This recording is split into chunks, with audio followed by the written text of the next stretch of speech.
오늘 우리에게 주신 하나님의 말씀은 마가복음 8장 1절부터 26절까지의 말씀입니다. 마가복음 8장 1절부터 26절까지의 말씀입니다. 우리 다 함께 봉독하는 시간을 갖도록 하겠습니다. 그 무렵에 또 큰 무리가 있어 먹을 것이 없는지라 예수께서 제자들을 불러 이르시되 내가 무리를 불쌍히 여기노라. 그들이 나와 함께 있은지 이미 사흘이 지났으나 먹을 것이 없도다. 만일 내가 그들을 굶겨 집으로 보내면 길에서 기진하리라. 그 중에는 멀리서 온 사람들도 있느니라. 제자들이 대답하되 이 광야 어디서 떡을 얻어 이 사람들로 배부르게 할 수 있으리이까?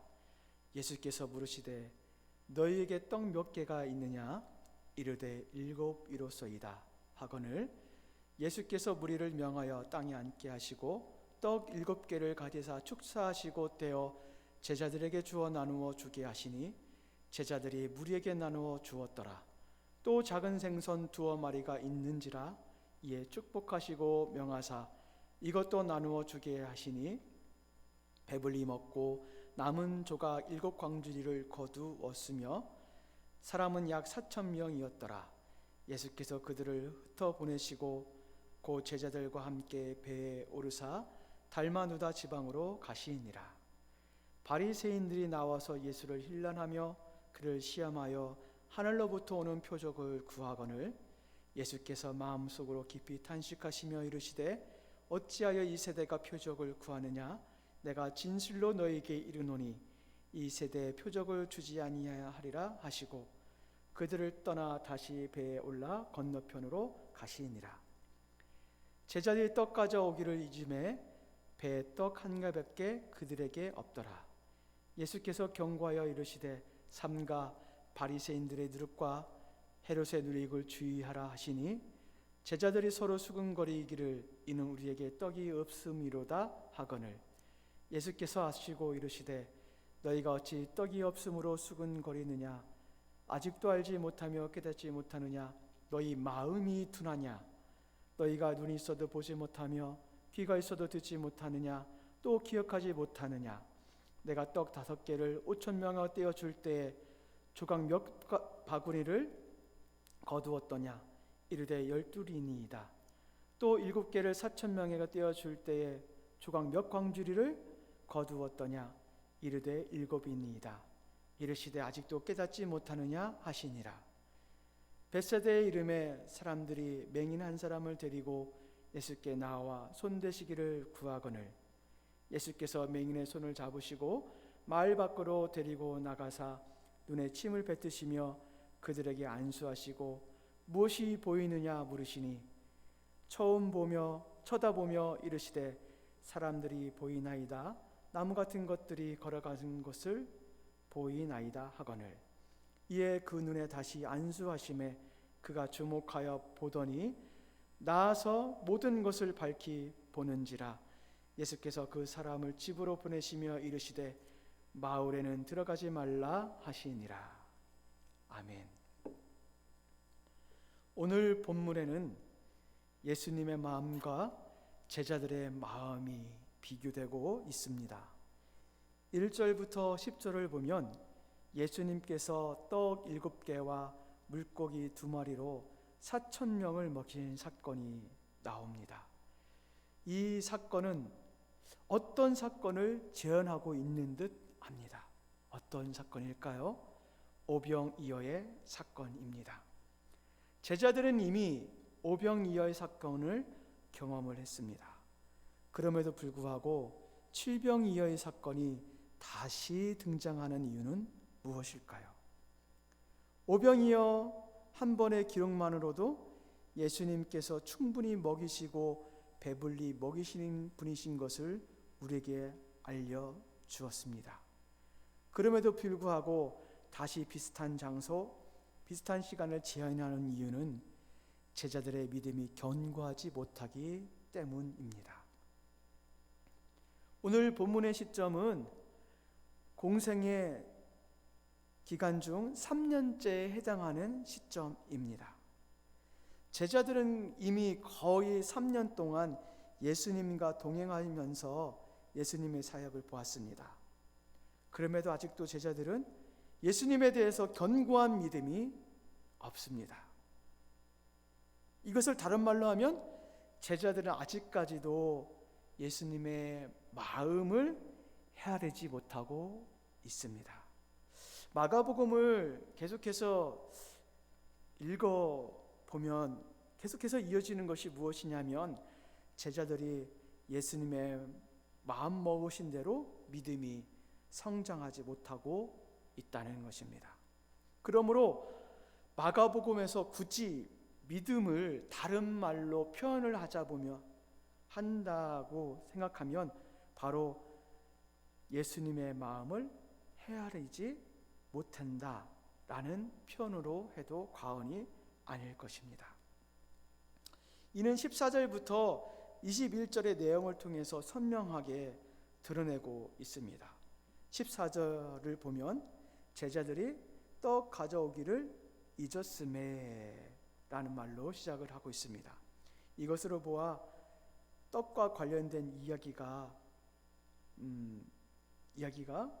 되고 있다는 사실을 알 수가 있는데 15절 말씀에도 예수님께서 경고를 하십니다.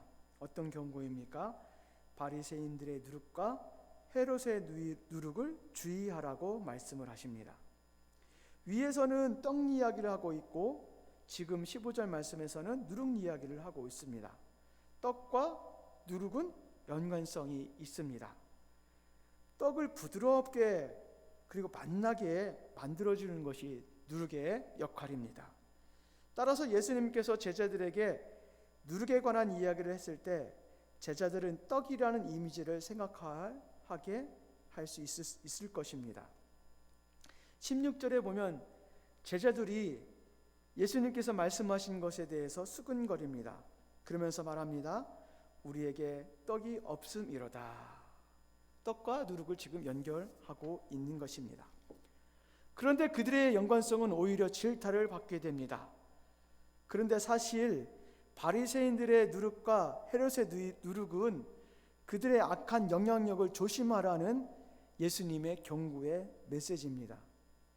그들이 당대에 얼마나 큰 영향력을 갖고 있는지를 알 수 있습니다. 바리새인들은 종교 지도자이기 때문에 종교적인 영향력을 갖고 있고 헤롯은 왕이기 때문에 정치적인 영향력을 가지고 있습니다.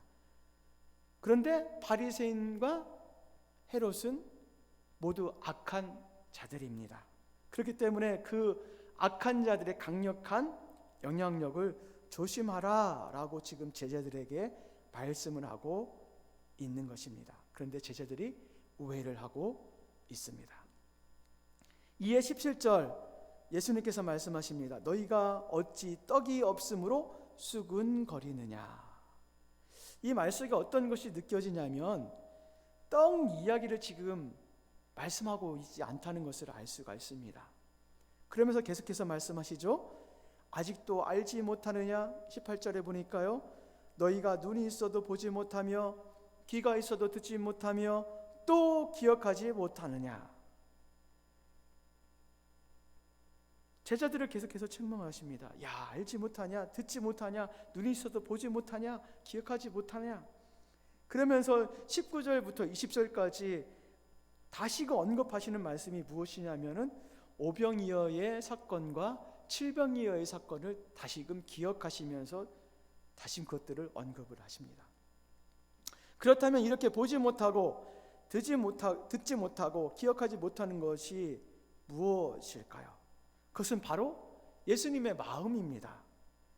무리를 불쌍히 여기시는 예수님의 마음, 그래서 배불리 먹이시는 예수님의 마음, 그리고 이렇게 예수님의 마음 모름은 예수님께서 하나님의 아들이심에 대한 믿지 못하게 하는 것에 이르게 합니다.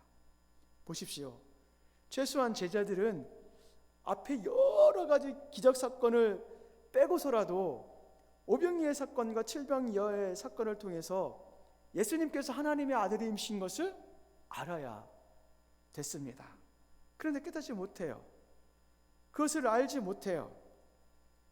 그리고 이렇게 깨닫지 못하면 오늘 본문 11절부터 13절 사건과 22절부터 26절 사건을 통해 실제적인 예로 제자들에게 알려주고 있습니다. 11절과 13절은 깨닫지 못하는 바리새인들의 모습을 적나라하게 보여주고 있습니다. 이들 역시도 예수님을 따라다녔고 예수님의 이적과 기적을 경험했던 자들입니다. 그럼에도 불구하고 이들이 지금 요청하고 더 많이 요청하는 것은 무엇이냐면 하늘로부터 오는 표적을 지금 요청을 하고 있습니다. 이들은 지금까지 수많은 그 이적을 보았음에도 불구하고 그것에 만족하지 못합니다. 또 다른 이적을 구합니다. 더 다른 것을 보여달라고 요청을 하고 있습니다. 12절에 보니까 예수님께서 이것을 아셨죠. 예수께서 마음속으로 깊이 탄식하시며 라고 말씀을 하십니다. 깊이 탄식하고 계세요. 그리고 그 후에 어떻게 행동을 하시냐면 알려주지 않으셨다. 왜 알려주지 않으셨을까요? 더 많은 표적을 보여준다고 한다 할지라도 이들이 깨닫지 못하기 때문에 그렇습니다. 왜 깨닫지 못할까요? 그들의 마음은 이미 길가이기 때문에 그렇습니다. 이미 사단에게 빼앗겨 버렸기 때문에 깨달을 수 없습니다. 참 안타까운 일입니다. 그리고 22절부터 26절을 통해서 제자들의 깨달음이 얼마나 더딘지를 알려줍니다. 22절에 보니까 벳세다의 맹인이 나옵니다. 이 사람 역시 다른 사람의 손에 의해서 나오게 됩니다. 여기서 주목해서 보여야 될 것은 무엇이냐면은 다른 병 고치는 사건과 좀 다르다는 것입니다. 무엇입니까? 두 번에 걸쳐서 치유 사건이 나타난다는 것입니다. 다른 치유 사건은 단 한 번에 이루어지는 반면에 오늘 벳세다의 맹인은 두 번에 걸쳐서 병의 치료가 이루어집니다. 23절을 보니까 예수님께서 치유를 마치시고 안수해 주시고 맹인에게 무엇이 보이느냐 물으시죠. 그랬더니 24절에 맹인이 대답을 합니다. 사람들이 보이는데 나무 같은 것이 걸어가는 것이 보입니다 라고 이야기를 합니다. 아직 정확하게 보이지 못하는 것을 알 수가 있습니다. 이는 아직까지 온전히 예수님을 바라보지 못하고 보지 못하는 제자들을 연상케 합니다. 그리고 나서 다시 25절에 안수를 하십니다. 그리고 나서 그 맹인이 대답을 합니다. 밝히 보였다. 주목하여 보는지라 라고 이야기를 하고 있습니다. 두 번에 걸친 병자의 치유 과정을 통해 제자들의 더딘 믿음과 더딘 성장을 알려주고자 함입니다. 그렇다면 왜 이렇게 더딜까? 왜 제자들이 이렇게 더딘 믿음과 더딘 마음을 갖고 있는가? 벌써 3년이 다 된 시점이고 수많은 기적을 보았고 가르침을 들었음에도 불구하고 왜 이렇게 더딘 것일까? 우리 사랑하는 성도 여러분, 오늘 이 제자들의 모습 속에 우리의 모습을 보지는 않으십니까? 신앙의 연수 예배에 더딘 우리의 믿음은 없습니까? 나무는 1년에 몇 미터씩 자라는데 왜 우리의 믿음은 더디게 자라는 걸까요? 그리고 한 번에 쑥 자랐다고 하더라도 왜 지금은 그 성장을 멈추고 있는 걸까요? 우리는 기적을 보면서 믿음이 급성장할 것이라고 생각을 합니다. 기적을 보면 나는 믿음이 성장할 거야. 내가 기적을 본다면 나는 하나님을 더 열심히 따를 거야. 그러나 보십시오. 기적을 본 제자들의 믿음이 성장을 했습니까? 기적은 믿음의 기초에 도움을 될 수는 있을지는 모르겠는데 그렇다 할지라도 성장에 대해서는 그렇게 많은 영향을 주는 것 같지는 않습니다. 현상을 보고 믿지 마십시오. 어떤 병 고침을 어떤 그 이적을 보고 믿지 마십시오. 그렇다면 무엇이 우리의 신앙 성숙에 영향을 줄까요? 다른 것이 아닙니다. 살아있는 하나님의 말씀입니다. 그리고 여기서 더 나아가서 그 말씀대로 순종하는 자, 말씀을 듣고 삶의 순종함으로 나가는 자 가운데 하나님은 분명히 결실을 맺는다라고 말씀하십니다. 30배, 60배, 100배의 결실이 그 사람에게 있다라고 분명히 말씀하십니다. 하나님의 말씀은 반드시 이루어지죠. 하나님의 말씀은 살아계시죠. 하나님의 말씀은 지금도 운동력이 있고 능력이 있는 말씀입니다. 그렇기 때문에 우리가 그 하나님의 말씀을 신뢰하고 그 말씀 가운데 순종하며 나간다면 우리의 성장은 멈춰지지 않을 것입니다. 우리의 믿음은 더 강건해질 것입니다. 그렇지 않으면 그 말씀을 들었다 할지라도 순종하지 아니하면 오늘 본문의 맹인처럼 우리가 정말로 영적인 맹인으로 살 수밖에 없다는 사실을 기억하시면서 우리가 더 하나님의 말씀을 통해 주님을 깨닫고 주님의 말씀의 권위와 능력이 있다는 것을 믿으시며 나가는 여러분 되길 간절히 소망을 합니다. 우리 잠시 기도하는 시간을 갖도록 하겠습니다. 주님, 우리의 영적인 눈을 열어 주옵소서. 우리가 예수님의 마음에 너무 관심이 없고 예수님의 마음을 담고 싶어 하지 않습니다. 다시금 예수님의 마음에 관심을 갖게 하옵소서. 예수님이 생각하시는 것을 생각하게 하옵소서. 예수님께서 원하시는 것을 같이 원하게 하옵소서. 예수님께서 좋아하시는 것을 좋아하게 하시고 예수님께서 싫어하시는 것을 싫어하게 하옵소서. 그래서 예수님의 마음을 더 우리 마음에 담는 우리와 남산의 공동체가 되게 하여 주시옵소서. 주님, 이 코로나 사태로 인하여 우리 마음이 많이 무겁습니다. 주님, 주님께서는 빛이라고 말씀하셨사오니 우리 가운데 찾아와 주셔서 빛이 되어 주셔서 이 코로나 사태 가운데 주님만 의지함으로 넉넉히 이길 수 있는 저희가 되게 하여 주옵소서. 모든 것 주님을 의탁드리오며 예수님의 이름으로 기도드리옵나이다. 아멘.